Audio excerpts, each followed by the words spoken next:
Good afternoon आनंद। केम छो? कैसे हो गुड आप? आफ्टरनून। बस मैं अच्छा हूँ। आप कहाँ हो अभी? आप बेस्ड कहाँ हो आप? अभी मैं अहमदाबाद में हूँ। Okay, right. हम्म। तो आनंद जी, आपके बारे में थोड़ा बताइए। आप मैंने सुना है आप प्रोफेसर हो। किस चीज़ में प्रोफेसर हो और आपका इंटरेस्ट क्या है? बेसिकली मैंने पीएचडी किया है मैनेजमेंट में।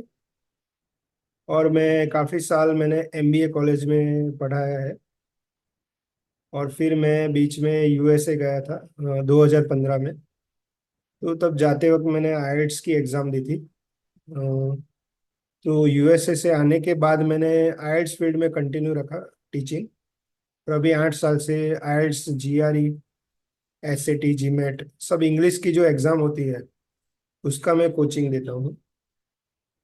और साथ में जो हम स्पिरिचुअल जर्नी की बात करने वाले हैं, तो वो स्पिरिचुअल स्टूडेंट्स भी हैं मेरे, काफ़ी सारे।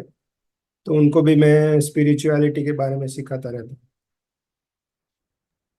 सो क्या इंटरेस्ट है आपका स्पिरिचुअलिटी में, और आप क्या सिखाते हो, और हम्म। आपको ये इंटरेस्ट कैसे हुआ? कब से हुआ ये इंटरेस्ट आपको?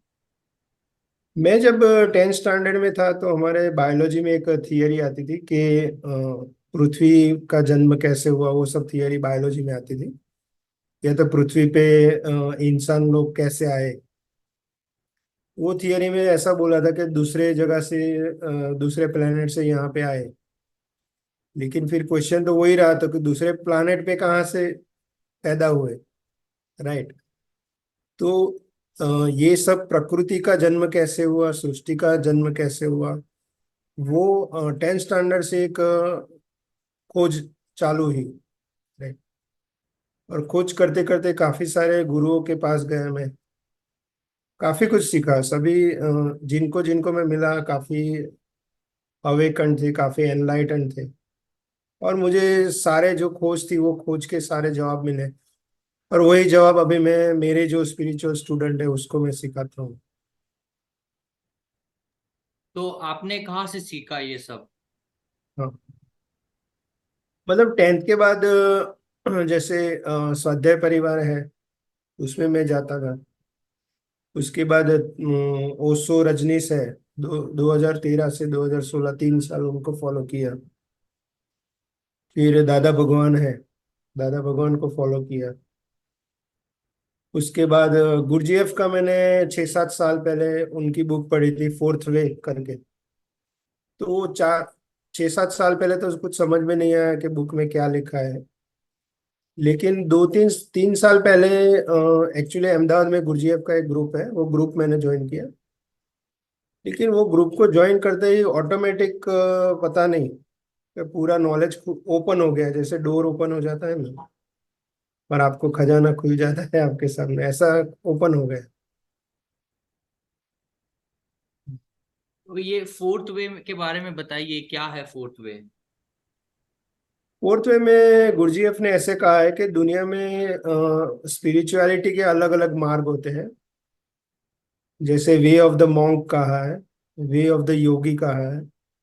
इस तरह से 3 प्रकार के मार्ग कहे हैं। एक मार्ग होता है इंटेलेक्चुअल लोगों के लिए, मतलब वहां पे खाली बुद्धि यानी आपको ज्ञान ज्ञान दिया जाता है, राइट। दूसरा मार्ग है योगियों का, मतलब वहां पे थोड़ा आप साधना करते हैं, आसन वगैरह योगा करते हैं। और वो फिजिकल साधना से आप ईश्वर तक पहुंचते हैं। और भक्ति का मार्ग भी होता है, राइट। फोर्थ वे ऐसा मार्ग है कि आप अपने जीवन में अपना, जैसे मैं अभी जॉब कर रहा हूँ, मेरी फैमिली भी है, यानी कुछ छोड़े बिना आप हायर एलिमेंट्स, ईश्वर तत्व तक आप पहुंच सकते हैं, कुछ भी संसार की कोई भी प्रक्रिया छोड़े बिना। इसलिए गुरजीएफ ने उसको फोर्थ वे बोला है। और गुरजीएफ का, मैं जहाँ तक मैंने थोड़ा बहुत पढ़ा है उसके बारे में, तो उन्होंने कुछ कॉन्शियसनेस के ऊपर भी प्रवचन दिया। हाँ। कि उन्होंने बताया कि there are 4 stages of consciousness. Hmm hmm hmm तो हम्म वो 4 स्टेजेस क्या है? हम्म। सबसे पहला जो स्टेज होता है स्लीप, अभी स्लीप को हमारे शास्त्र में, स्लीप में भी दो विभाग निकाले हमारे शास्त्र में। एक स्लीप यानी निद्रा है, और स्वप्न है। लेकिन गुरुजीएफ ने दोनों को स्लीप में ही डाला है। फिर हम नींद में से उठते हैं, काम पे जाते हैं, तो ये हमारा अवेक स्टेज है। मतलब हम लोग समझते हैं कि हम अवेक है, राइट। तो ये दूसरा स्टेज है, अवेक, अवेकनेस का। तीसरा स्टेज होता है सेल्फ कॉन्शियसनेस, कि मैं कौन हूँ, वो हमें पता चल जाता है, राइट। जो लोग रोज काम पे जाते हैं, जो लोग बिजनेस करते हैं, जॉब करते हैं, ये बहुत सारे दुनिया के 99% लोगों को शायद पता नहीं है कि ये सारे काम जो वो कर रहे हैं वो नींद में भी कर सकते हैं। तो उनको ऐसा लगता है हम जागरूक होकर कर रहे हैं, लेकिन रियल में नींद में है। क्योंकि रियल में वो लोग को नहीं पता है कि मैं एक्चुअली कौन हूँ। तो जब हमको रियल में पता चलता है मैं एक्चुअली कौन हूँ, तो वो self awareness, third stage, self consciousness. और फोर्थ स्टेज जो है वो यूनिवर्सल कॉन्शियसनेस। यूनिवर्सल कॉन्शियसनेस मतलब सृष्टि का जन्म कैसे हुआ, हम प्लैनेट्स है, सन मून, ये सब से कैसे कनेक्टेड है। मतलब सेल्फ के अलावा जो कुछ भी है यूनिवर्स में, उसकी अवेयरनेस आ जाए, तो फोर्थ स्टेज है, right?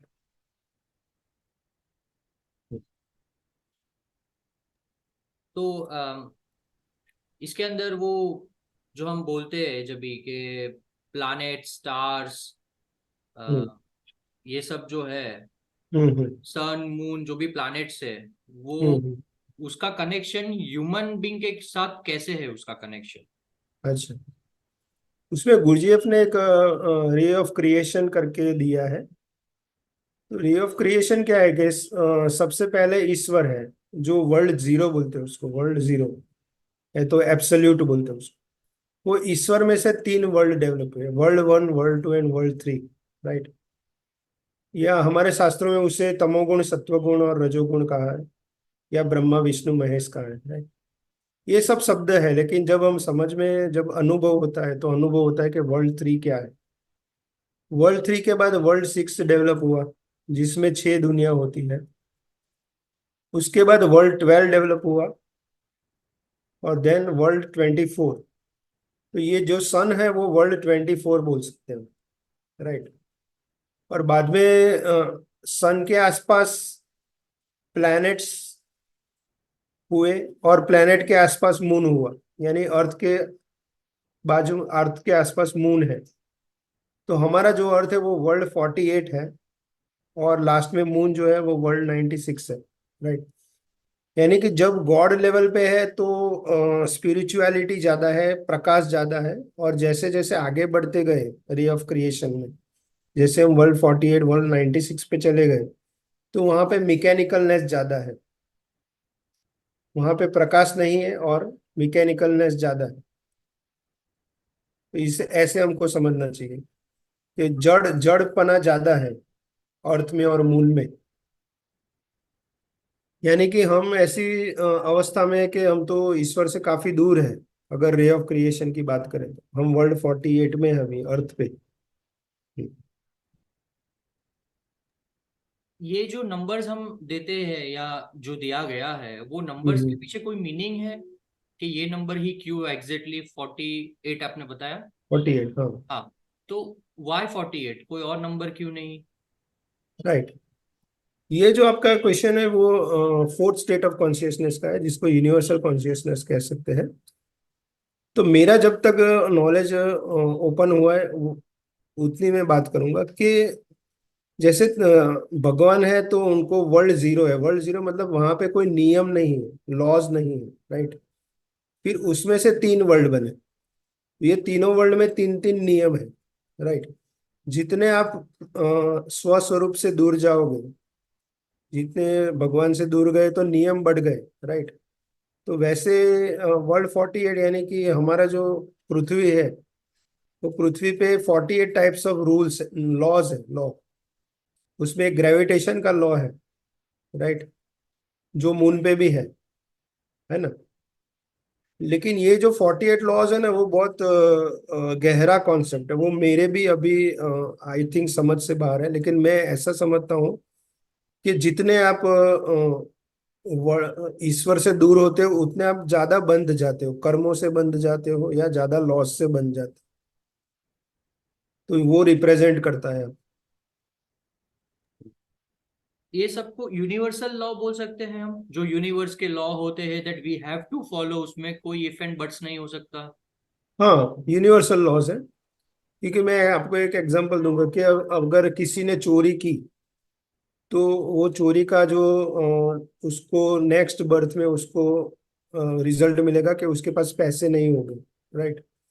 तो अभी ये रिजल्ट क्यों मिला? क्योंकि उसने लॉ तोड़ा था। उसने कुदरत के जो कानून है वो तोड़े थे, और वो तोड़ने के वजह से उसको नेगेटिव रिजल्ट मिलता है। यानी हमारे लाइफ में भी आज जो भी नेगेटिव हो रहा है, वो कुछ ना कुछ हमने पास्ट लाइफ में लॉस को तोड़ा है। इसलिए जितने हम लॉस के बारे में अवेयर होते जाते हैं, उसने उतने हम लॉ कम तोड़ने लगते हैं। राइट। और कॉन्शियसनेस वही है कि आपको सृष्टि के नियम पता है। राइट। आजकल हम देखते हैं न्यूज में कि बहुत सारे अमीर लोगों को भी अभी जेल जाना पड़ रहा है। राइट। तो क्यों जाना पड़ रहा है? तो उन्होंने अमीर बनते बनते कुछ ना कुछ लॉस तोड़े होंगे, या पिछले जन्म में कुछ ना कुछ लॉस तोड़े होंगे। राइट। क्योंकि बिना लॉ तोड़े आपको कुदरत सजा नहीं करेगा। तो जितने आप अवेकंड हो, उतने लॉस कम फॉलो कर, मतलब लॉस के बारे में आप अवेयर हो जाते हो। जैसे फॉर एग्जाम्पल, हम प्लग में उंगली क्यों नहीं डालते? क्योंकि हमको पता है वहां पे शॉक लगेगा। राइट। तो जैसे जीव यानी सोल जितना डेवलप होता है, उसको लॉस की बहुत पता होता है। इसलिए वो दूसरे कामों में दखल नहीं देता।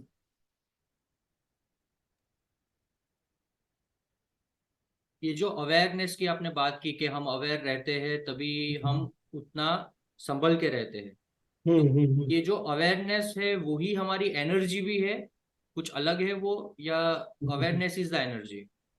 हाँ। बहुत अच्छा क्वेश्चन पूछा आपने। मेरा जो मेरा जो कॉन्सेप्ट क्लियर हुआ है, मैंने बोला मुझे कुछ डोर खुल गया, तो डोर खुलने में मुझे एक चीज दिखाई दी कि ये बॉडी जो है, जो आपसे बात कर रहा है अभी, वो एक बॉडी और एक स्पीच सिस्टम आपसे बात कर रही है। राइट। लेकिन ये बॉडी और स्पीच सिस्टम को कोई देख रहा है। वो ये बॉडी के अंदर ही है, वो उसको देख रहा है कि बराबर जा रहा है कि नहीं जा रहा है। राइट। वो आनंद को भी देख रहा है और वो आपको भी देख रहा है। राइट। तो वो लाइट वाला पोर्शन है हमारे अंदर, एक प्रकाशमय पूरा पोर्शन है जो सोल है हमारा। राइट। तो सोल को ही ज्ञान होता है। लॉस का ज्ञान सोल को ही है। और अगर सोल को जितना ज्ञान है, तो उसके सोल से जो एनर्जी प्राप्त होती है, जो हमारे ईगो को सोल से एनर्जी प्राप्त होती है, तो ईगो भी इतना प्योरिफाइड हो जाएगा। राइट। तो जितने हम अवेयर रहेंगे, उतने हम लॉस को कम ब्रेक करेंगे। राइट। और आप जो एनर्जी बोल रहे हैं, वो हम बोल सकते हैं कि वो सोल की डायरेक्ट एनर्जी नहीं है, क्योंकि सोल कुछ करता नहीं है, अकर्ता है। राइट। लेकिन सोल पे से हमारा जो बॉडी सिस्टम है, हमारा जो माइंड है, वो माइंड को जो एनर्जी मिलती है, और माइंड, तो वो अवेयरनेस में यूज होता है। Right? और अवेयरनेस की वजह से फिर हम ऐसे कर्म करते हैं कि हमको कोई बंधन ना हो, और नेक्स्ट लाइफ में हमारा एनलाइटनमेंट हो, या तो मुक्ति हो जाए। आपने अभी दो वर्ड यूज किए, ईगो एंड सोल। हम्म। के बारे में थोड़ा बताइए, ईगो का मतलब क्या होता है और हम्म सोल हम्म का मतलब आपके हिसाब से क्या है? अभी ईगो का मीनिंग के लिए मैं गुरजीएफ का ही उदाहरण लूंगा कि गुरजीएफ ने बोला है, हमारे अंदर बहुत सारे आई है। राइट। अभी मेरे अंदर एक आई है कि मैं एक आईएलटीएस फैकल्टी हूँ, मैं एक हस्बैंड हूँ, मैं एक फादर हूँ, या मैं कार जब चलाता हूँ तो मैं ड्राइवर हूँ कार का। तो ये अलग अलग आईज हमको आते हैं। राइट। लेकिन हमारा जो रियल स्वरूप है कि मैं आत्मा हूँ, ये आई हमारा रियल आई है। बाकी सारे जो आईज है, वो गलत आइज है, रॉन्ग आइज है। या तो हम कह सकते हैं टेम्पररी आइज है, वो टेम्पररी रहते हैं, टाइम पीरियड के लिए ही रहते हैं। लेकिन हमारे साथ एक परमानेंट चीज हमारे साथ रहती है, वो हमारा सोल है। राइट। और वही हमारा रियल स्वरूप है। तो ईगो मतलब क्या कि जो रॉन्ग आइज है उसको ज्यादा अहमियत देना। राइट। अहंकार बोलते हैं ना कि अहंकार मतलब हर एक चीज में मैं करना, कि ये भी मैं हूँ, वो भी मैं हूँ, ये जो आईएलटीएस का अच्छा रिजल्ट आता है वो मेरे वजह से आया। तो ये सब करना वो ही ईगो है। वो एक अज्ञान है कि मैं क्या हूँ वो हम नहीं समझते, मैं सोल हूँ वो नहीं समझते, इसलिए दूसरी जगह हम अपने आप को आरोपित करते हैं कि मैं बॉडी हूँ, या मैं ड्राइवर हूँ, मैं पति हूँ, मैं फादर हूँ। तो ये सब आइज हमारे हैं। ये आइज को आइडेंटिफाई कैसे करें हम? जैसे एक नॉर्मल लाइफ में जिसको स्पिरिचुअलिटी का नॉलेज ही नहीं है, बट उसका आई, जैसे आप बोल रहे हो, वो ईगोज वाले जो डिफरेंट आइज होते हैं, वो हर हम्म। उसके एरिया के, लाइफ के हर एरिया में वो अ, उसके आई को बहुत बढ़ावा दे रहा है। मतलब हम्म। हर जगह पे मैं कर रहा है, I have done this thing, मैंने जो किया है वो मैं हूँ, ये है वो है। हम्म। तो उसको रियलाइज कैसे करवाना है, या उसको समझ में कैसे दिलवाना है कि ये जो तुम कर रहे हो वो फेक आई है, एज पर स्पिरिचुअलिटी। स्पिरिचुअल। हाँ, तो उसका एक ही चीज है कि कुदरत ने ऐसा सिस्टम रखा है कि आप जितना आएगा। राइट। क्योंकि मैंने बहुत सारे लोग देखे, कई लोग ऐसे हैं जो करोड़पति है, लेकिन वो मुझे बोलते हैं कि आनंद भाई मुझे आपके जैसी शांति चाहिए, आपके जैसी पीस चाहिए, आपके जैसी अवेयरनेस चाहिए। राइट। या तो अभी 2-4 दिन पहले एक बहुत बड़ी कॉलेज के बहुत बड़े डायरेक्टर है, उन्होंने बोला कि आनंद भाई मुझे आप स्पिरिचुअल ज्ञान दो। अभी उनके पास तो पूरी सत्ता है, तो पैसे वाले लोग भी है, सत्ता वाले लोग भी है, फेमस लोग भी है। तो लेकिन वो जितना भी फेमस होते रहे, जितना भी पैसा कमाते रहो, आपको सेटिस्फेक्शन नहीं मिलता उसमें, क्योंकि आप गलत चीज को बढ़ावा दे रहे हो, इसलिए सेटिस्फेक्शन कभी नहीं मिलेगा। ये कुदरती सिस्टम है, एक दिन उनका सफरिंग इतना बढ़ जाएगा कि उसको स्पिरिचुअलिटी की तरफ आना पड़ेगा। तब तक हम उसको कितने भी लेक्चर देंगे उसको कुछ फर्क नहीं पड़ेगा। लेकिन एक दिन वो हार के आएगा, आता है। तो ऐसी कुदरती सिस्टम है कि जितना आप ईश्वर से दूर जाओगे तो उतना आपको वापस आना ही पड़ेगा। गुरुजीएफ कोई मेडिटेशन प्रपोज करते हैं कि आपको ये मेडिटेशन करना चाहिए स्पिरिचुअल पाथ पे हो तब? हाँ, मतलब गुरजीएफ का मार्ग ये भी इसलिए डिफरेंट होता है सबसे, और फोर्थ वे इसलिए भी कहा जाता है कि गुरजीएफ सिस्टम में मेडिटेशन कोई भी नहीं है, या कोई ब्रीदिंग एक्सरसाइज भी नहीं है। तो बहुत मुझे शुरुआत में तो बहुत सरप्राइज हुआ कि without meditation, without any breathing exercise आप अपने हायर एनर्जी पे कैसे जा सकते हो। राइट। तो गुरजीएफ ने बहुत अच्छा एक दिया है, फूड ऑक्टेव जिसको बोलते हैं, फूड ऑक्टेव। मतलब उन्होंने कहा है कि 3 प्रकार के फूड होते हैं, हम 3 प्रकार का फूड लेते हैं। एक तो जो हम डेली खाना खाते हैं वो, दूसरा एयर, हम ब्रीदिंग करते हैं वो, और तीसरा है इम्प्रेशन। इम्प्रेशन मतलब क्या कि मैं आंख से जो देखता हूँ, मैं कान से जो सुनता हूँ, स्किन से जो मैं टच करता हूँ, ये सब इम्प्रेशंस है। तो गुरजीएफ ने इम्प्रेशन पे काम बोला है, पूरा गुरजीएफ का जो वर्क है वो इम्प्रेशन और अंडरस्टैंडिंग पे है। अंडरस्टैंडिंग मतलब स्पिरिचुअल नॉलेज को समझना। और फिर सपोज एग्जांपल दे के, मेरे सामने, मैं सामने देख रहा हूँ तो बहुत सारी चेयर पड़ी है। अभी अगर चेयर अरेंज नहीं होगी तो मेरे को क्या इंप्रेशन मिलेगी क्लासरूम की? तो इंप्रेशन ऐसे मिलेगी कि यहाँ पे नींद में सब हुआ है, मतलब नींद में सब लोगों ने ऐसे ऐसे चेयर रख दी है। लेकिन अब अगर मैं सारी चेयर को प्रॉपरली अरेंज करूंगा, तो वो अरेंज करने में मुझे एफर्ट लग रहे हैं, और कॉन्शियसली मैं कर रहा हूँ एक अच्छी इंप्रेशन गिराने के लिए। राइट। तो अच्छी इंप्रेशन आएगी मुझे, और वो इंप्रेशन के साथ साथ मेरा स्पिरिचुअल लेवल भी बढ़ेगा। राइट। तो यहाँ पे ये समझना है, क्योंकि गुरजेफ ने कहा है कि आपके बॉडी के अंदर डिफरेंट टाइप्स ऑफ हाइड्रोजन्स होते हैं। जैसे मैंने मून 96 की बात की। अभी फॉर एग्जांपल आप घर से निकलते हो, कहाँ जाना है नक्की नहीं है, आपका श्योर नहीं है, दैट मीन्स आप वर्ल्ड 96 में जी रहे हो। और जो वर्ल्ड 96 में जीता है, मतलब बिना प्लानिंग के सब अपना लाइफ जीता है, तो उसको कहीं पे भी एक्सीडेंट हो सकता है। राइट। उसकी जगह अगर मैं डिसाइड करूं कि मुझे 10 बजे यहाँ पे पहुंचना है, तो मेरे लाइफ में कुछ एम है। तो एम के वजह से क्या है, मेरे जो एक्स्ट्रा जो आइज थे कि मुझे ये करना है वो करना है, वो सारे आइज रिमूव हो गए, और सिर्फ एक ही आई बचा है मेरे पास कि मुझे 10 बजे ये करना है। राइट। तो जितना एम के साथ हम काम करेंगे, उतना हम ज्यादा कॉन्शियसली काम करते हैं, और कॉन्शियस काम करने के वजह से हमें उसका दिन ब दिन हमारी कॉन्शियसनेस बढ़ती जाती है।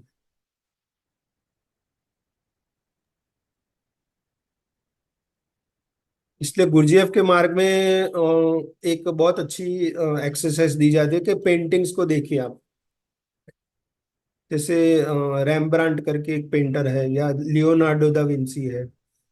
इन लोगों का लेवल इतना हाई था, उनका कॉन्शियस, इतने कॉन्शियस पेंटिंग होते हैं, आप उसको देखते ही कॉन्शियस हो जाओगे, क्योंकि वो पेंटर ने पेंटिंग का कोना कोना कुछ ना कुछ मैसेज दिया है पेंटिंग में। तो कॉन्शियस होके देखेंगे तो ही पता चलेगा पेंटर का क्या मैसेज है। तो ये इम्प्रेशंस को मैनेज करना है। ठीक है, अगर मैं आपके सामने कुछ भी प्रिपेयर करे बिना बैठ जाऊं, तो कैसी इंप्रेशन आपको गिरेगी। राइट। और आपको बहुत अच्छे अच्छे जवाब मिल रहे हो, तो आपको इंप्रेशन बहुत इसकी अच्छी रहेगी। तो पूरा इंप्रेशन को भी एक फूड गिना है उसने, उन्होंने।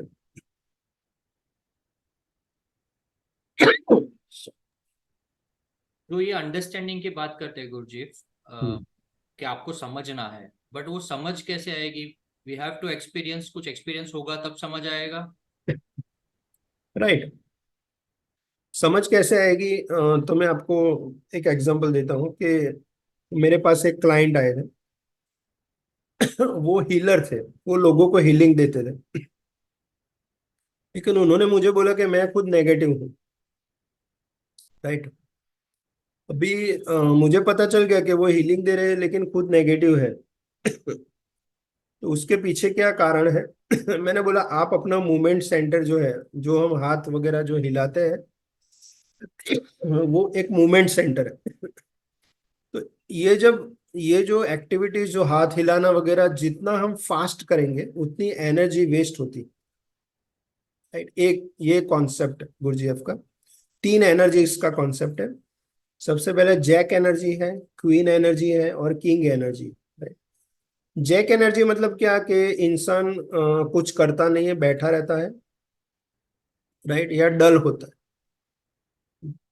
क्वीन एनर्जी का मतलब क्या है, बहुत एक्साइटेड होता है, या कोई कोई प्रकार के धुन में वो काम कर देता है। राइट। अभी मैं एक सेल निकालूंगा तो लोग धुन में आके चीजें खरीद के चले जाएंगे। राइट। तो पूरा जो काम हुआ अनकॉन्शियसनेस में हुआ। सॉरी। और जो लोग डल होते हैं, वो भी अनकॉन्शियसनेस में। एम रख के कुछ काम करना, उसमें किंग एनर्जी होती है। कुछ एम रखा, उस टाइप का काम करना। इसलिए आप हर एक चीजों में देखें कि आपकी कौन सी एनर्जी काम कर रही है। आप ओवर एक्साइटेड हो, या आप डल हो, या आप कॉन्शियसली कर रहे हो सभी चीजें। तो जितना आप किंग एनर्जी में रहोगे, उतना आपकी अवेयरनेस ज्यादा रहेगी, उतनी आपकी अवेयरनेस बढ़ती जाएगी।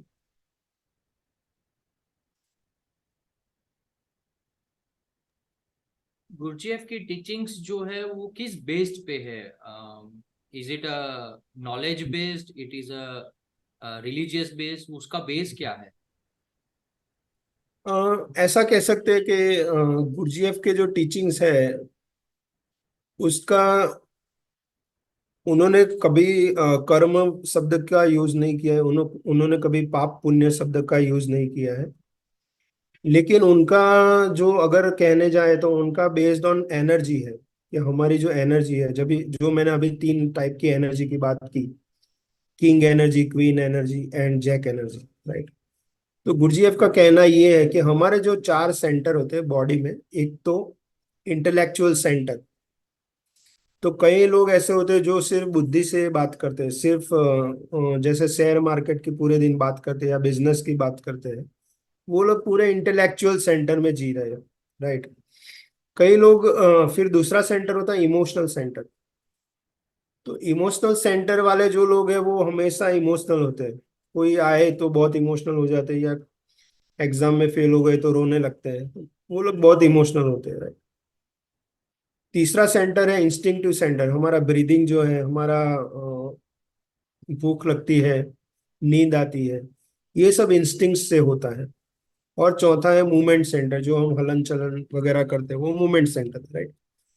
तो गुरुजीएफ ने कहा अगर आप ये चार सेंटर को बीच में लेके आते हो, मतलब किंग एनर्जी में ला दो। आप इतने इंटेलेक्चुअल के बारे में उन्होंने ऐसा बोला है कि शंका करते हैं वो क्वीन एनर्जी है, किसी चीज में डाउट करते हो। लेकिन किसी चीज का रिसर्च करते हैं, कर रहे हो, राइट। इसलिए मुझे आपका अप्रोच भी अच्छा लगा कि आप हर एक व्यक्ति के पास जाके पूछते हैं, रिसर्च करते हैं। तो रिसर्च में किंग एनर्जी का यूज होता है। इस तरह से हम इंटेलेक्चुअल सेंटर को किंग में ला सकते हैं। फिर इमोशंस के अंदर हम बहकावे में आ जाते हैं, या हम किसी के बारे में बहुत अटैच्ड हो जाते हैं, तो वो क्वीन एनर्जी है। या हमारे अंदर कोई इमोशंस ही नहीं है, डल है एकदम, तो अगेन हम जैक एनर्जी में है। और अगर मैं डिसाइड करूं कि आज मेरा ये इंटरव्यू है, मैं आपके साथ बहुत प्रेम से, करुणा से बर्ताव करूंगा, तो प्रेम और करुणा है वो इमोशनल सेंटर की क्वीन एनर्जी। तो इस तरह से हर एक सेंटर को कैसे एनर्जी में लाना, कि उसकी एक समझ हमको डेवलप करनी है। कोई ब्रीदिंग नहीं करना है, कोई मेडिटेशन नहीं करना है, बट दिन का हर एक पल हमको देखना है, ऑब्जर्व करना है खुद को, कि मैं इंटेलेक्ट से बात कर रहा हूँ, मैं इमोशन से बात कर रहा हूँ, या दोनों को भी यूज करके बात कर रहा हूँ। इस तरह चारों सेंटर को, जीएफ में आने से पहले मैं हर एक चीज बहुत फास्ट फास्ट करता था, और ड्राइविंग भी थोड़ा फास्ट था। या मैं सपोज चाय बना रहा हूँ तो भी वो फटाफट हो रहा था, राइट। तो वो उसमें मैंने डिक्रीज किया, तो मेरा ब्लिस ऑटोमेटिक बढ़ गया, मेरा और प्रेजेंस ऑटोमेटिक बढ़ गई। खाली मैंने मूवमेंट को थोड़ा स्लो किया, इतना सिंपल स्टेप है। तो लोगों को लव और ब्लिस में आने में 10-12 साल लग जाते हैं मेडिटेशन वगैरह करते हुए। एक लेकिन आप अपने मूवमेंट सेंटर को 50% डाउन कर दोगे, स्लो मूवमेंट्स कर दोगे, तो तुरंत प्रेजेंस में आ जाओगे, लव और ब्लिस पॉजिटिव फीलिंग्स में आ जाओगे, राइट। तो पूरा एनर्जी पे बात है गुरजीएफ।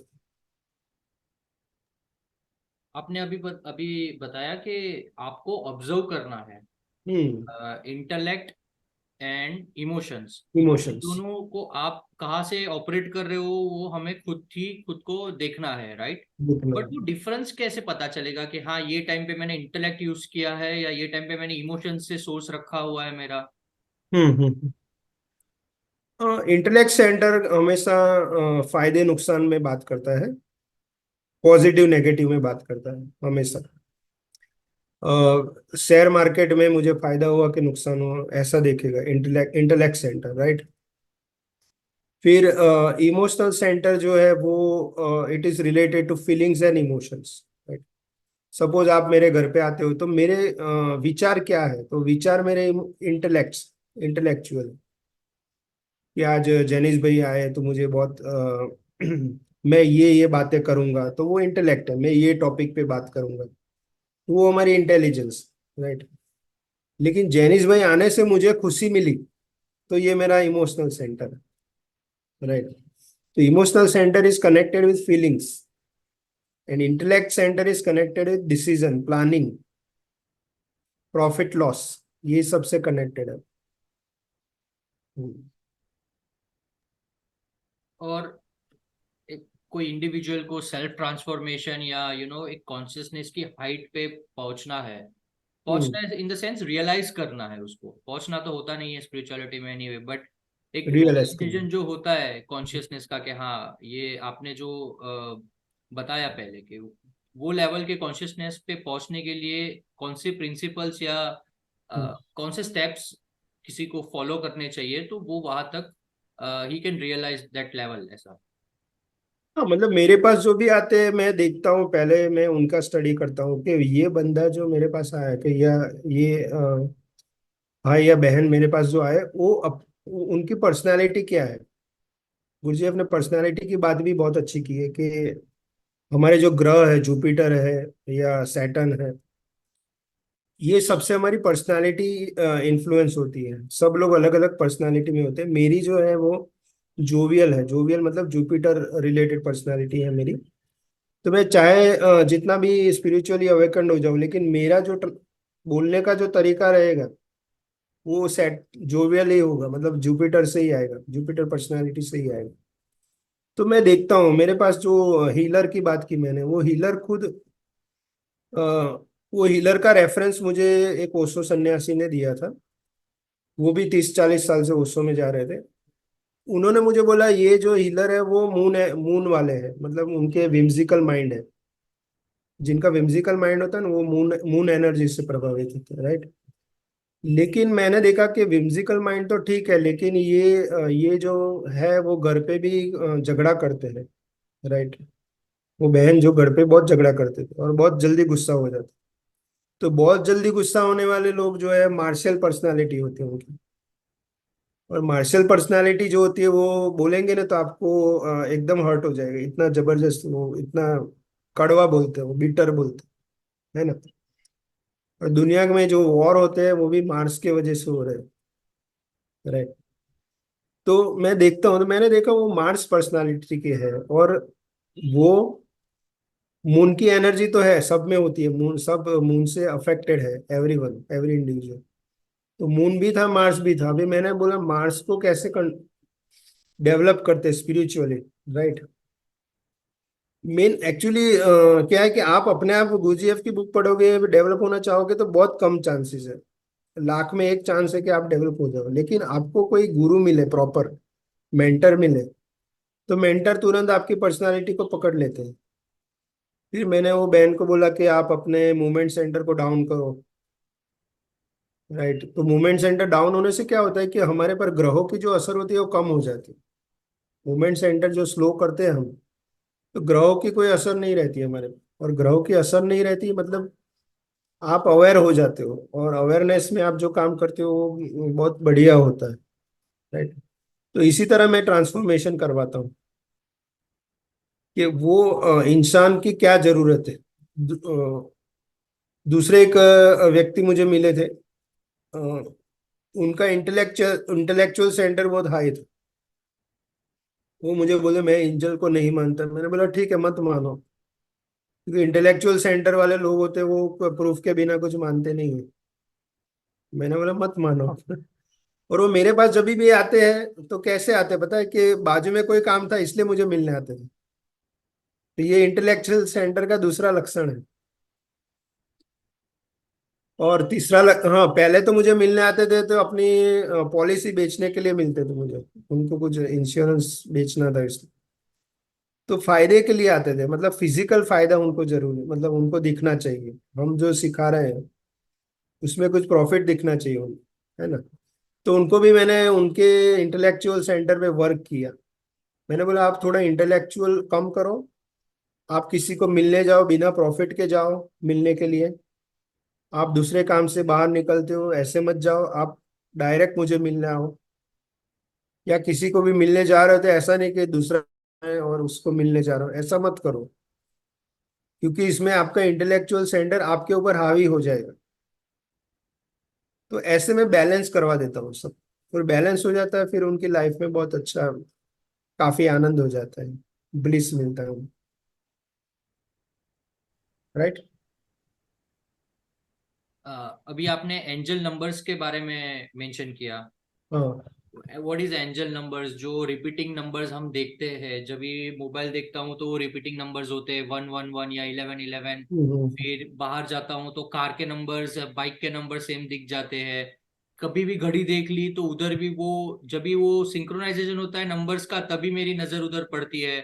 तो मैं, या आई ऑलमोस्ट वंडर कि ये जब भी मैं मतलब मेरा देखना हुआ है ये टाइम पे, या समझ में नहीं आता कि ये दिखाने के लिए मेरा ध्यान उधर गया है। हम्म तो उसके पीछे क्या है, उसको मैजिकल नंबर्स भी बोलते हैं कई लोग। हम्म। उसके पीछे क्या थियरी है? मतलब हमारा जितना स्पिरिचुअल डेवलपमेंट आगे बढ़ता है ना, अभी मैं लोगों को उल्टा सिखाता हूँ। मैं सिखाता हूँ कि दुनिया में मैजिक रियलिटी है। अगर आपके साथ मैजिक हो रहा है मतलब आप रियलिटी में आ रहे हो। और अब अगर आपके साथ मैजिक नहीं हो रहा है मतलब आप नींद में हो। राइट। ये एक चीज मैंने, मेरा जो व्हाट्सएप ग्रुप है गुरुजीएफ का, उसमें भी मैंने लिखा हुआ है ये सेंटेंस कि मैजिक शुड हैपन। और गुरुजीएफ की जो मेन एक बुक है उसका भी नाम वो था, in search of miraculous. Just a minute. In search of miraculous. Right. तो जैसे जैसे आप हायर एनर्जीज में आते हो, आपने भी काफी मेडिटेशन वगैरह किया होगा। तो जैसे जैसे हायर एनर्जीज में आते हो तो एंजल का कॉन्सेप्ट मैं आपको समझाता हूँ कि सपोज आप कॉमा में हो, बराबर। तो आपको तो पता नहीं है कि बाहर कौन कौन बैठे हैं। लेकिन बाहर जो बैठे हैं, सपोज आपके पेरेंट्स है या ब्रदर सिस्टर जो भी है, उनकी क्या कामना होती है, बाहर जो बैठे हैं उनकी क्या इच्छा होती है।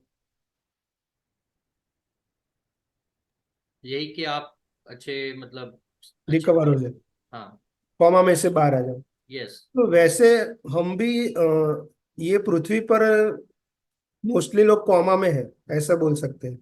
और एंजल्स हमारे कनेक्टेड बीइंग्स है। राइट। वो कनेक्टेड बीइंग्स ऐसा सोचते हैं कि जैनिस भाई है या आनंद भैया जागृत हो जाए, जैनिस भाई को रियल नॉलेज मिल जाए, आनंद भाई को रियल नॉलेज मिल जाए। इसलिए वो एंजल आपका कांटेक्ट कर रहे हैं, आपको सिग्नल्स दे रहे हैं। राइट। एंजल को सिग्नल देने के बहुत सारे तरीके होते हैं। एक तरीका ये नंबर्स वाला है।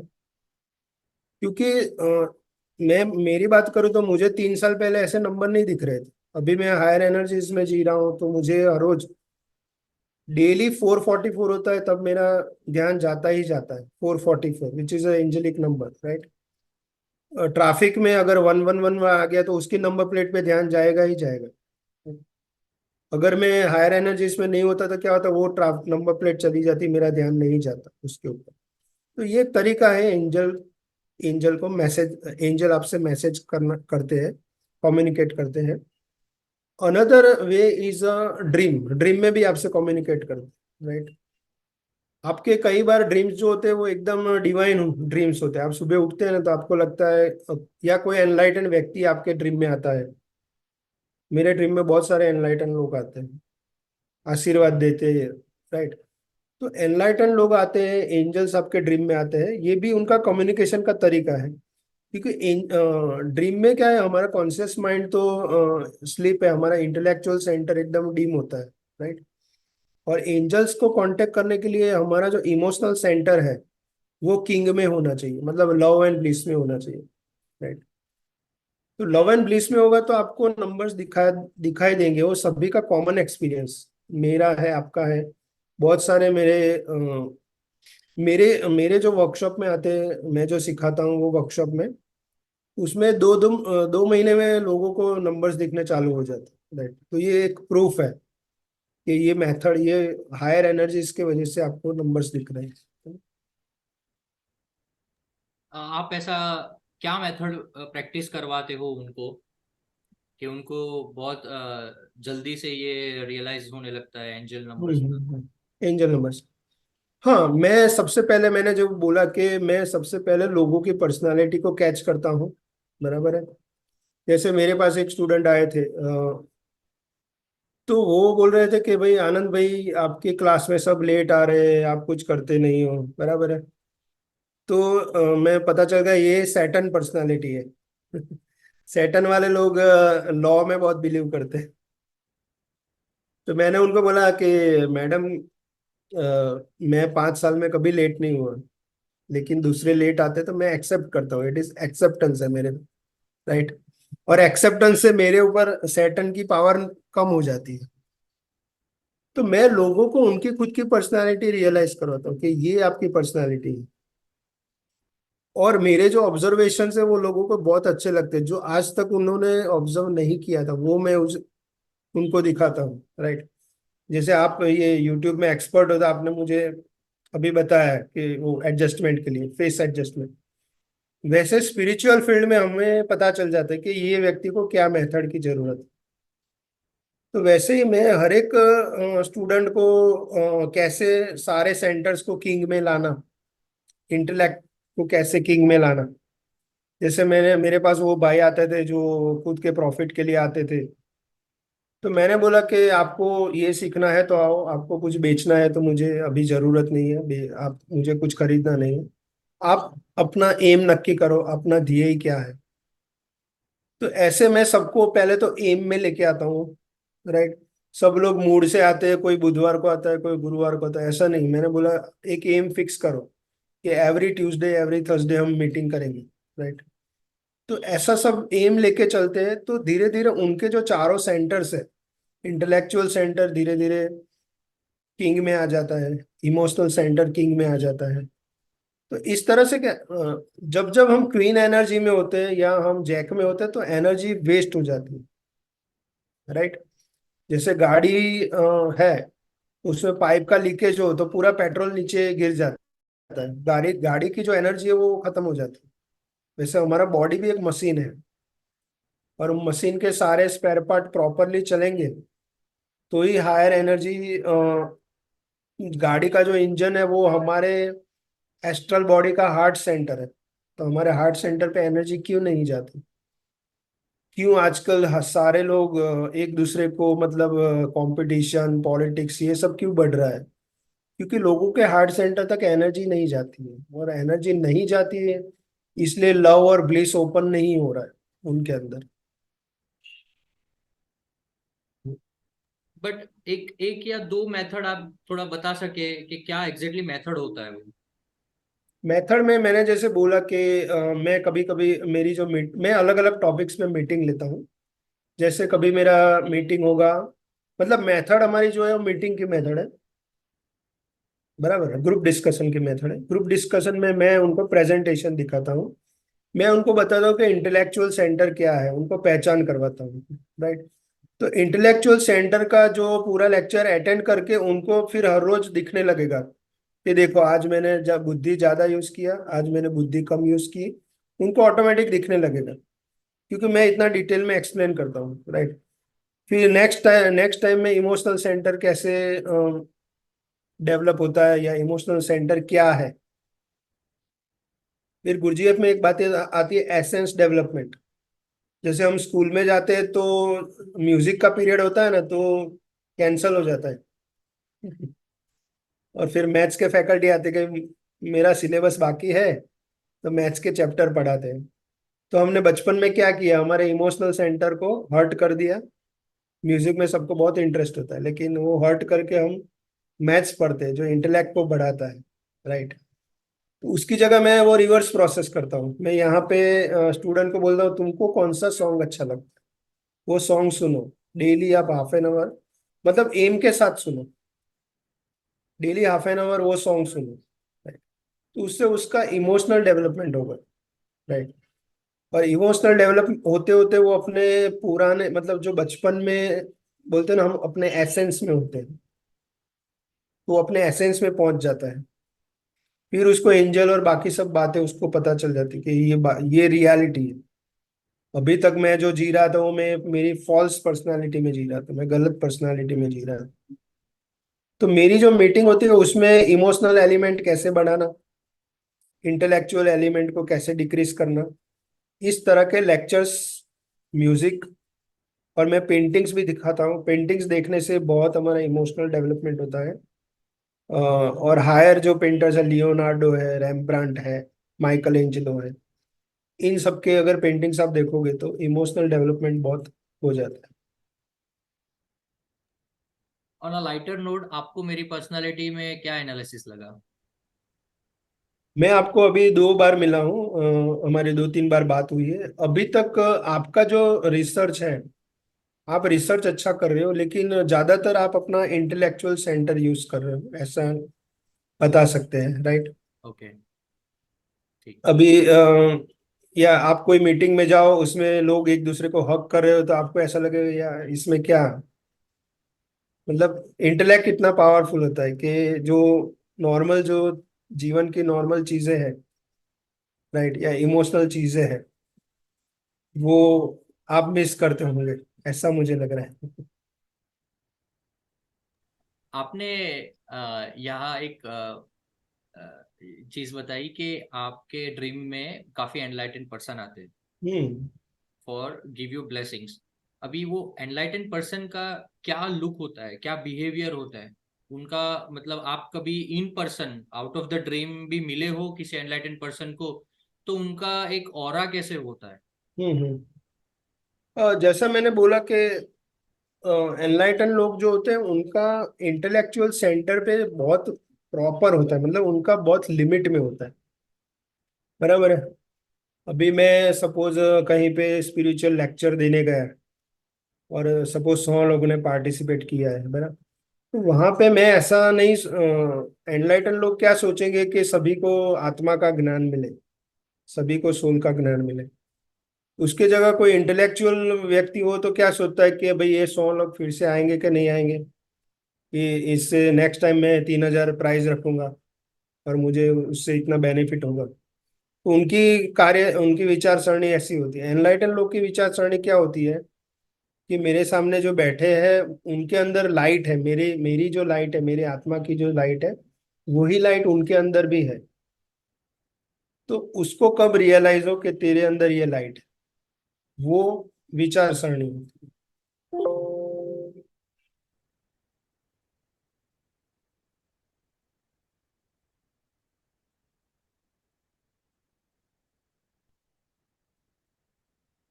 मतलब कि कल्याण की भावना होती है, बराबर है।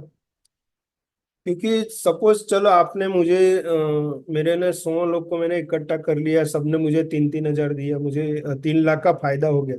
वो 3 लाख कब तक चलने वाले हैं?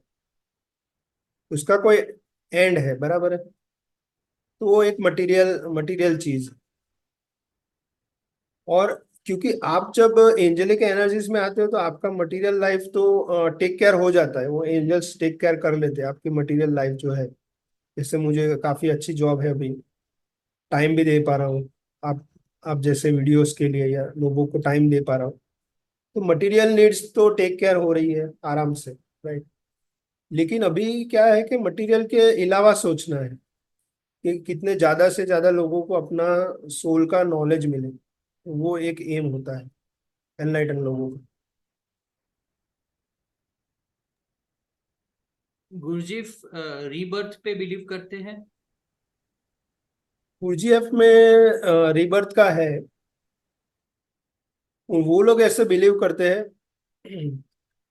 कि 9 लाइफ्स होती है, और जिस लाइफ में आपको ये सब नॉलेज मिलता है, वो आपकी 8th लाइफ होती है। और फिर 9th लाइफ में आपको साल्वेशन मिलता है, यानी पूर्ण मुक्ति मिलती है, मतलब। लेकिन मैं आपको और एक चीज क्लियर करना चाहूंगा कि गुरजीएफ का जो मार्ग है, मुझे बहुत यूजफुल हुआ, लेकिन मैं गुरजीएफ के मार्ग से भी सीख के मैंने बहुत कुछ अपने भी तारण निकाले, राइट। गुरजीएफ ने हायर वर्ल्ड्स की बात की है कि अभी हम वर्ल्ड 48 में है, अर्थ अर्थ पे है। अभी हमारा जितना प्योरिटी हो जाएगा, उतने हम हायर वर्ल्ड्स में डेवलप होंगे, हायर वर्ल्ड में जन्म लेंगे, राइट। जैसे सन के ऊपर वर्ल्ड है, एक, आपने सुना होगा, नाम सुना होगा, सीरियस, SIRIUS। तो सीरियस करके जो स्टार है, उसके आजू बाजू सारे यूनिवर्स के सारे सन उसके आजू बाजू घूमते हैं, राइट। तो सन के आगे भी जो दुनिया है, वहां पे हमारा जन्म हुआ, एज पर गुरजीएफ। और एज पर अगर जैन शास्त्र की बात करें, तीर्थंकर ने भी ऐसा बोला है कि पृथ्वी से आपका अगला जन्म, अगर पृथ्वी पे आपके सारे कर्म डिसॉल्व हो गए, सारे कर्म खत्म हो गए, तो आपका नेक्स्ट बर्थ वो हायर प्लेन पे होगा। और वो हायर प्लेन पे और आपको हायर एनलाइटन लोग मिलेंगे जो आपको फाइनल साल्वेशन दिलाएंगे। तो शब्द का ही बदलाव है। मतलब गुरुजी अब हायर वर्ल्ड की बात करते हैं, और कई शास्त्रों में वो हायर वर्ल्ड के नाम भी दिए हुए हैं, राइट। जैसे वैकुंठ है, या जैनिज्म में महाविद्य क्षेत्र है, तो हायर वर्ल्ड्स के नाम भी दिए हुए हैं। और गुरुजी अपने सिर्फ हायर वर्ल्ड नाम यूज किया। मतलब सारे शास्त्र अपना जो सिग्नल करते हैं वो एक ही है। मतलब अर्थ के बाद भी हमारे हायर वर्ल्ड्स, हायर जन्म बाकी है, और वो वहां पे जन्म लेके बाद में हमको पूर्ण मुक्ति मिलेगी। बट ये कब तक मतलब चलता रहेगा, और ये मुक्ति का मीनिंग क्या होता है फिर? कि एट द एंड को एक आपको रीबर्थ नहीं होना है, दैट इज द मुक्ति?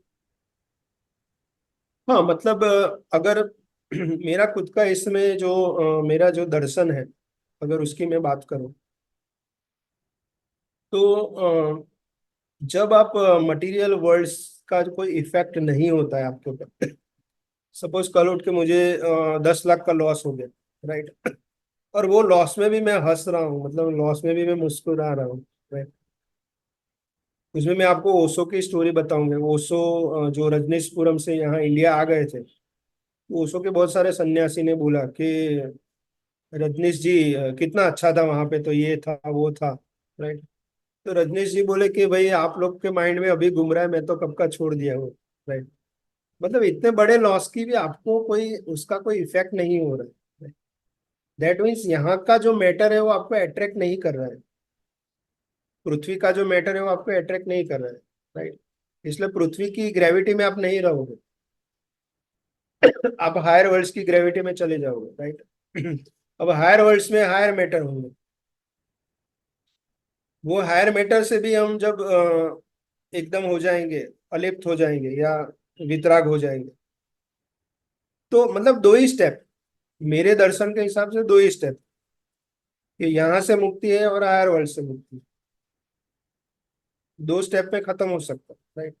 लेकिन हम एज अ ह्यूमन बीइंग हम क्या करते हैं कि भाई मुझे ये कार तो लानी है, कैसे भी करके ये कार लानी है। वो कार या वो बंगलो खरीदने के लिए हम इतने सारे क्राइम कर देते हैं कि वो क्राइम का हिसाब चुकाने के लिए फिर से यहाँ पे बर्थ होता है। मनुष्य योनि में होता है, या जानवर में भी जा सकते हैं, या नर्क में भी जा सकते हैं, राइट। वो क्राइम का हिसाब चुकाने के। अब हिसाब चुकाते चुकाते अगर एनलाइटन व्यक्ति मिला तो ठीक है, नहीं तो फिर से हमको पता नहीं होगा यूनिवर्सल लॉस के बारे में, भूलते रहते हैं, याद हमारी चली जाती है। तो फिर से नई दुनिया, नए बर्थ में नया क्राइम करेंगे हम। तो ये क्राइम का सिलसिला चलता रहता है, राइट। तो जब जब हम ये लॉज हमको पता चल जाएंगे, भाई यहाँ पे सपोज ये रोड है, तो रोड को में मुझे जिब्रा क्रॉसिंग पे ही चलना है। वो कंट्री के लॉज है, लेकिन यूनिवर्स के भी लॉज है ऐसे, कि ये चीज का मुझे उल्लंघन नहीं करना चाहिए। चोरी झूठ ये सब उल्लंघन नहीं करना चाहिए। तो लॉज मैंने ब्रेक कर दिए तो उसका हिसाब तो आएगा ही आएगा। बिल तो फटेगा ही फटेगा। आप किसी रेस्टोरेंट में गए, वहां पे तोड़ फोड़ कर दी, तो क्या होगा? आपको ऐसे जाने देंगे? नहीं जाने देंगे।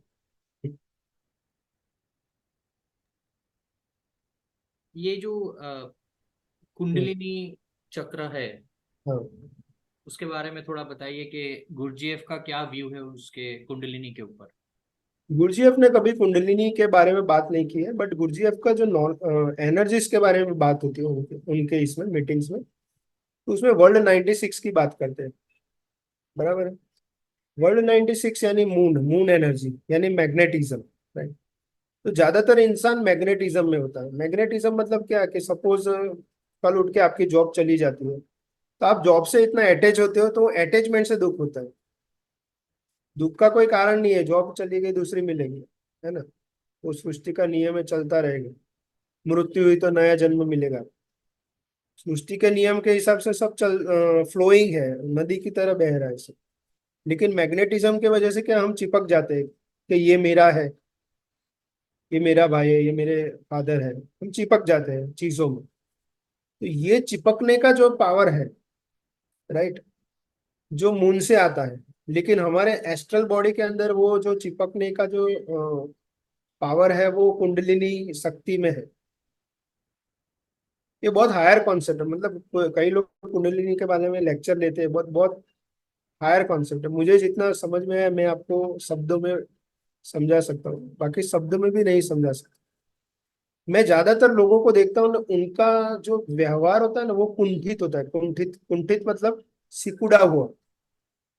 जब कुंडली जागृत होती है तो आपका व्यवहार सिकुड़ा नहीं रहता। फिर आप, कोई आपसे 10,000 मांगेगा आप तुरंत दे दोगे, राइट। कोई बोलेगा 10 जन की पार्टी करनी है तो आप तुरंत पार्टी कर दोगे। ये नोबेलिटी बोलते हैं। कुंठित का ऑपोजिट होता है नोबिलिटी, राइट, जो हार्ट सेंटर की एनर्जी, राइट। तो ज्यादातर लोगों का जीवन में देखता हूँ वो कुंठित है। मतलब उनके उनके जीवन, उनकी जो कुंडलिनी एनर्जी है, प्राकृतिक शक्ति है वो कुंडलिनी। तो प्राकृतिक शक्ति उनकी कुंठित है, मतलब के वो उत्तरायण में दोरी में कैसा हो जाता है, गूंच हो जाती है ना, तो उनकी प्राकृतिक शक्ति गुचाई हुई है। और गुचाई होने के वजह से वो मूलाधार में है। अब कोई एनलाइटन पर्सन आके आपको एक्सप्लेनेशन देगा सभी चीजों का, तो क्या होगा कि आपकी सुषुम्ना नाड़ी डेवलप होगी, राइट। अभी आप देखेंगे, आप ऑब्जर्व करेंगे तो आप या तो राइट नोज से सांस ले रहे हैं या तो लेफ्ट से सांस ले रहे हैं। लेकिन जब सुषुम्ना डेवलप होती है तो आप एक साथ दोनों नोज से सांस ले रहे हैं, राइट। तो दोनों नोज से कब सांस ले सकते हैं, जब आपका माइंड एकदम स्टेबल है, एकदम स्टेबिलिटी में, एकदम नेचुरल हो आप।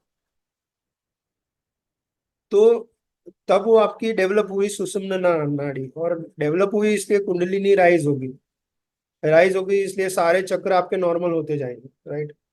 जैसे कि सोलर प्लेक्सस है, अभी जिसका सोलर प्लेक्सस ज्यादा ज्यादा अबव नॉर्मल है वो क्या करेगा, लोगों पे राज करेगा, है ना। वो पूरी दुनिया अपनी मुट्ठी में करने जाएगा। वो अबव नॉर्मल सोलर प्लेक्सस। और बिलो नॉर्मल सोलर प्लेक्सस है, वो क्या करेगा, लोगों से दब जाएगा, है ना। लेकिन जिसका नॉर्मल सोलर प्लेक्सस है वो किसी से दबता भी नहीं है, किसी को दबाता भी नहीं है। जैसे कि महावीर है, भगवान है, बुद्ध भगवान है, किसी से दबे नहीं दबे, राइट। एनलाइटन लोग हैं, वो एनलाइटन लोग किसी से नहीं दबेंगे। कोई भी आपको धमकी दे जाए कि भाई तू बंद कर दे स्पिरिचुअल लेक्चर्स देना, वो कभी बंद नहीं करेंगे। कि तुम्हें आना, आके मुझे मारना है तो मार दो, मुझे उसकी कोई चिंता नहीं है। तो किसी से दबेंगे भी नहीं, किसी को दबाएंगे भी नहीं, है ना। तो तब आपका सोलर प्लेक्सस नॉर्मल है। नॉर्मल सोलर प्लेक्सस तब होता है, right? फिर आगे कुंडलिनी आगे बढ़ेगी तो हार्ट में एनर्जी जाएगी, और हार्ट में एनर्जी जाएगी तो आपको लव एंड ब्लिस डेवलप होगा। और लव ब्लिस डेवलप होगा तो आपको संसार में सभी ह्यूमन बीइंग के प्रति लव जागृत होगा। इवन आपका कोई दुश्मन है, आपको कोई मारने आए, उसको भी आप गले लगाओ, इतना पावर है उसमें, है ना। और आगे विशुद्धि में जाएगी तो आप कभी असत्य नहीं बोलोगे, है ना। आपने चोरी की है तो बता दोगे हाँ मैंने वो दिन 10 रुपए की चोरी की थी। विशुद्धि का पावर इतना है कि आप कभी झूठ नहीं बोलोगे, आप ट्रांसपेरेंट हो जाओगे, पूरे ट्रांसपेरेंट। और आगे चल के आपके थर्ड आई में जाएगी तो थर्ड आई में जाने से आपको फोर्थ कॉन्शियसनेस डेवलप होती है, जो यूनिवर्सल नॉलेज जो है वो। और फिर सहस्त्रार में जाएगी तो आपको एनलाइटन हो जाओगे, भगवान जितना पावर हो जाएगा। तो प्राकृतिक शक्ति है, लेकिन वो डेवलप होती रहती है।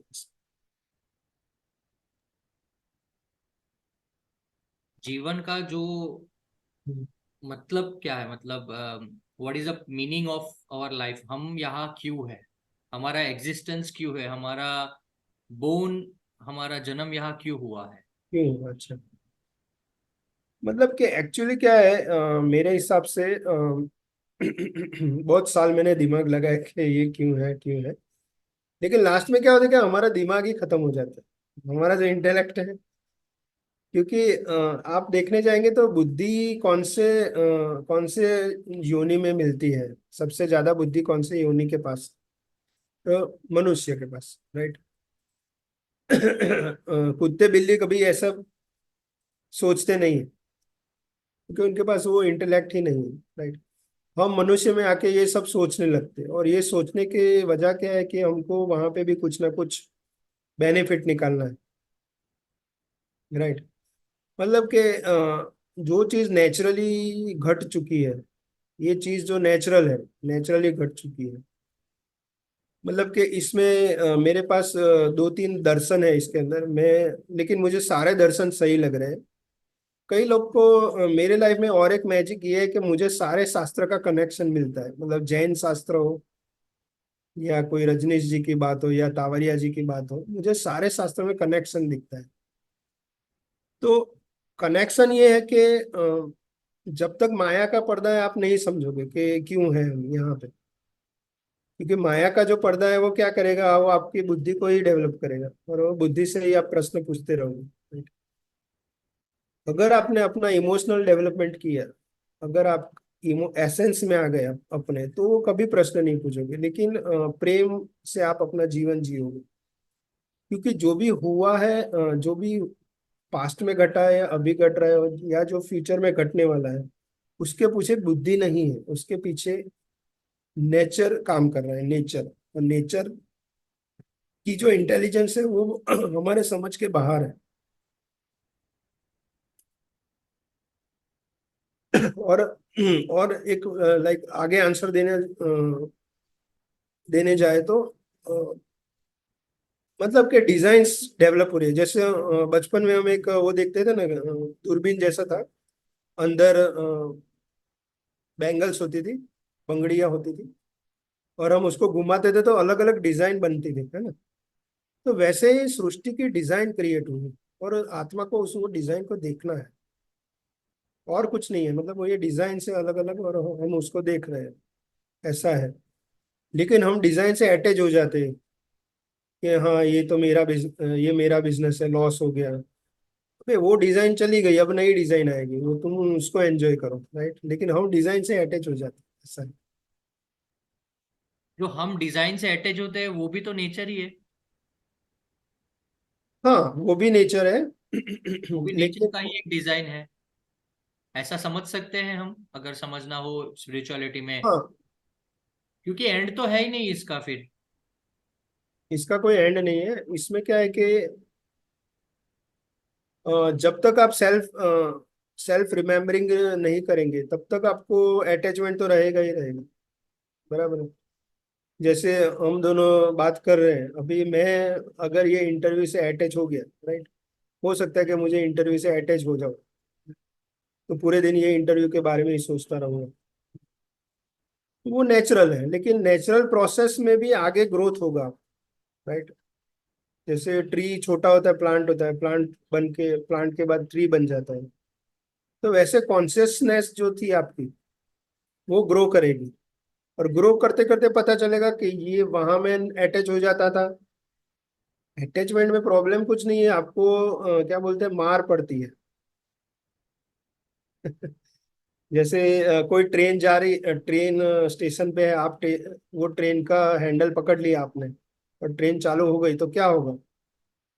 आपको ट्रेन छोड़नी ही पड़ेगी, नहीं तो आपको बहुत सारे जख्म लगेंगे। तो सफरिंग के वजह से या इंसान सोचने पे मजबूर हो जाता है। मतलब सफरिंग भी जो कुदरत ने बनाया है वो ऐसा है, बनाया नहीं है, मैं बोलूंगा बन गया है, एक डिजाइन है। तो अटैचमेंट के साथ सफरिंग फ्री ऑफ कॉस्ट, ऐसा है। बट अदर वे में भी जा सकते हैं ना, कि सफरिंग इज अ ब्लेसिंग। क्योंकि सफरिंग आपने जैसे बताया कि सफरिंग है तो ही वो सोचने का भी एक पॉइंट हम्म। आता है। तो उस यस। हिसाब से तो सफरिंग इज ब्लेसिंग्स। हाँ, सफरिंग ब्लेसिंग है। आप कैसे लेते हो? कई लोग सफरिंग होने से आप रोने लगते हैं, कई लोग, है ना। लेकिन सफरिंग से आप क्या सीखते हो, है ना? जैसे गुरुजीएफ ने वॉलेंटरी सफरिंग की बात की, बराबर है। कि आजकल ऐसा जमाना है कि सबके पास एसी है, टीवी है, मोबाइल है, किसी को सफरिंग है ही नहीं। तो गुरुजीएफ ने कहा सफरिंग क्रिएट करो। तो कैसे क्रिएट करेंगे, तो उसके लिए हमको, मैं जब गुरजेफ ग्रुप में ज्वाइन हुआ तो मुझे एक एक्सरसाइज दी थी कि अपने जूते के अंदर एक सिक्का रखो 5 रुपए का। पूरे दिन वो सिक्का तुमको पेन देता रहेगा, राइट। और पेन की वजह से आपको याद रहेगा कि मुझे सेल्फ रिमेम्बरिंग करना है। तो क्रिएट भी कर सकते हैं हम सफरिंग, और सफरिंग के पास बहुत एनर्जी है। हमने भी कुंडलिनी की बात की, कुंठित होती है, वो कुंठित को जगाना है तो सफरिंग की एनर्जी की जरूरत है। इवन एंगर जो है वो भी बहुत इंपॉर्टेंट एनर्जी है, एंगर। और आगे बात करने जाए तो काम ऊर्जा है, वो भी इंपॉर्टेंट एनर्जी है, राइट। ये सारी ऊर्जा का कैसे यूज करते हैं हम, वो सारी ऊर्जा को हम संसारिक यूज करते हैं या स्पिरिचुअल यूज करते हैं, उसके ऊपर पूरा अपना स्पिरिचुअल ग्रोथ। संसारिक यूज तो हमने बहुत किया, जन्मों जन्म से हम कर रहे हैं। लेकिन कभी ना कभी एक वो क्या बोलते हैं, एम्प्टीनेस रहती है कि हाँ इतने मेरे कार है, मेरा फ्लैट है, ये सब है, फिर भी यार आनंद क्यों नहीं मिल रहा है। एक एम्प्टीनेस रहती है, तो एम्प्टीनेस को दूर करने के लिए फिर इंसान सोचता है कि ये जो दुख था वो अटैचमेंट के वजह से है ना। वो एग्जाम्पल है ना कि वो पिता रो रहा होता है कि ये बंगला के मेरा जल गया जल गया, तो उसका बेटा आके बोलता है नहीं नहीं डैडी, के कल ही हमने बंगला बेच दिया है। तो जैसे बंगले से अटैचमेंट छूटा, आपका दुख छूट गया। अटैचमेंट ही कारण है दुख का, सफरिंग का। Hmm. Thank you doctor Anand for coming on the podcast. शुक्रिया। Okay, always welcome. आपको कभी भी फ्यूचर में भी कुछ पूछना है, हम जरूर एक आध एपिसोड और कर सकते हैं। डेफिनेटली कुंडलिनी चक्रा पे तो पूरा एपिसोड बन सकता है। Right right. Yes. Okay, thank you.